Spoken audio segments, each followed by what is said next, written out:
Os resultados mais comuns desse treinamento são especialmente três. O primeiro deles é um ganho muito significativo na qualidade da audição. Se você levar em conta que um surdo de nascença não aprende o idioma materno exceto através de métodos especiais, o aumento de discernimento auditivo é um ganho muito significativo para aquelas pessoas que desejam aprender a falar e, consequentemente, conversar em língua estrangeira. De fato, o nosso ouvido fica condicionado ao nosso idioma. Isso é resultado de uma pesquisa de um francês, um médico otorrinolaringologista chamado Alfred Tomatis. Esse médico, pesquisando o aprendizado de idiomas, descobriu que idiomas diferentes possuem sonoridades diferentes e, por consequência, espectros de frequência distintos. Existem idiomas com espectros bastante amplos, muito ricos em sonoridades, e outros cujas sonoridades são bastante restritas, ou seja, idiomas pobres em frequências. Esse estudo buscava justificar a dificuldade que o francês tem de aprender línguas estrangeiras. Pois bem, isso explica o fato das pessoas falantes de língua espanhola terem muita dificuldade de compreender o português falado no Brasil, enquanto ao mesmo tempo o brasileiro tem grande facilidade de compreender os falantes de língua espanhola, o famoso portunhol. Pois bem, a língua portuguesa é uma língua extremamente rica de sonoridades, enquanto a língua espanhola é uma língua bem mais pobre de sons. Esse francês descobriu que o idioma materno aprendido numa dessas línguas condiciona o ouvido a escutar somente aquelas frequências. Logo, quando a pessoa pretende aprender um idioma estrangeiro, ela não escuta os sons que deve pronunciar. Ao aumentar o espectro de audição, a pessoa se torna muito mais apta a aprender. No nosso método, nós conseguimos resultados muito semelhantes com o uso de outros recursos, diferentes do trabalho de Alfred Tomatis, que usa aparelhos eletrônicos para estimular com novos sons os ouvidos. Nós utilizamos processos de descondicionamento neuromotor, de modo que a pessoa passe a escutar naturalmente outros sons. O segundo resultado mais significativo é que o estresse associado à mudança de identidade linguística é verdade. Idiomas diferentes possuem ritmos e sonoridades diferentes e, portanto, exigem padrões respiratórios distintos. Falar línguas diferentes significa respirar de formas diversas. Se a pessoa não tem essa nova identidade linguística bastante estável, existe uma tensão representativa na mudança da identidade linguística. Durante o nosso trabalho, essa tensão é atenuada em torno de 60% a 70%.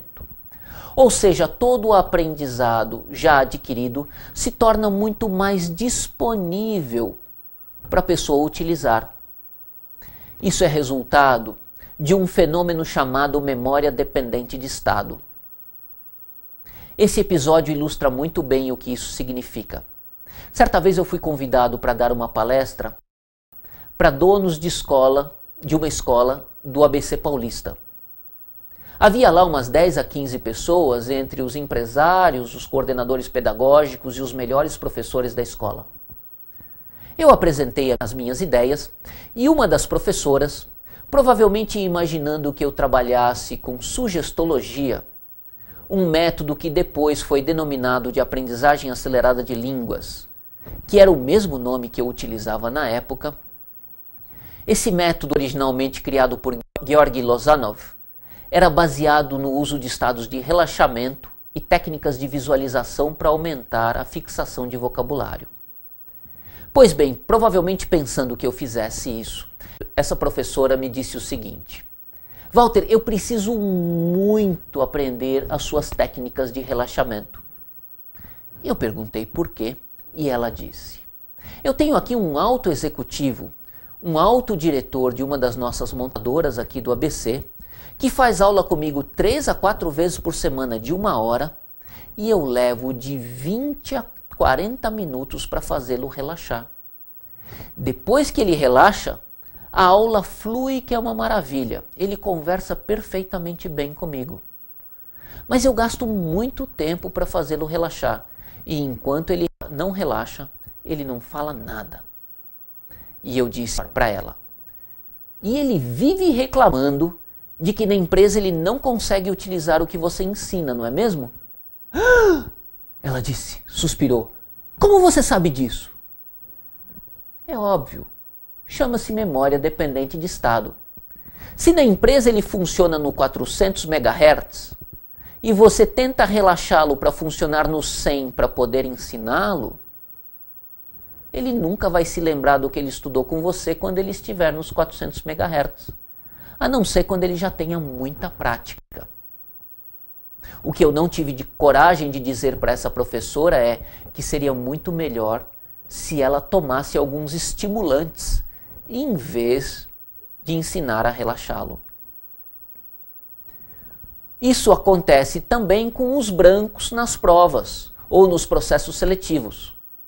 O jovem estuda de uma forma relaxada no quarto dele, em situações controladas, e quando chega na hora da prova ele está extremamente tenso emocionalmente para tirar nota, um vestibular, um processo seletivo. Nessa tensão ele não se lembra daquilo que ele estudou num estado de conforto.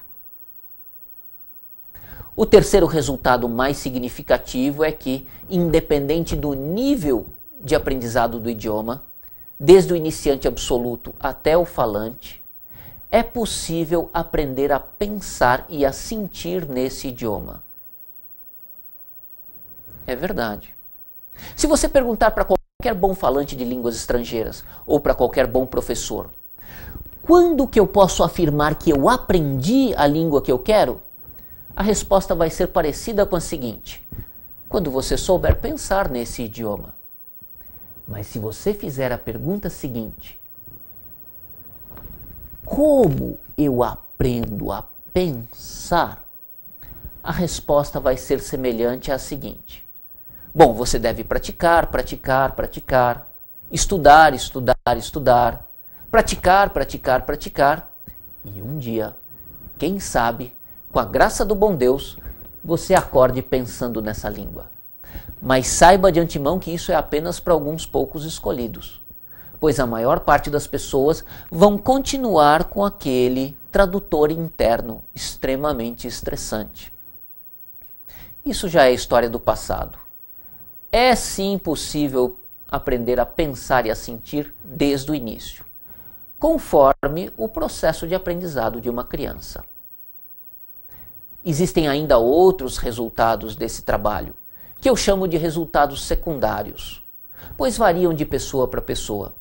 Os mais comuns são um ganho de criatividade, de motivação e de estratégias de tomada de decisão bastante interessantes.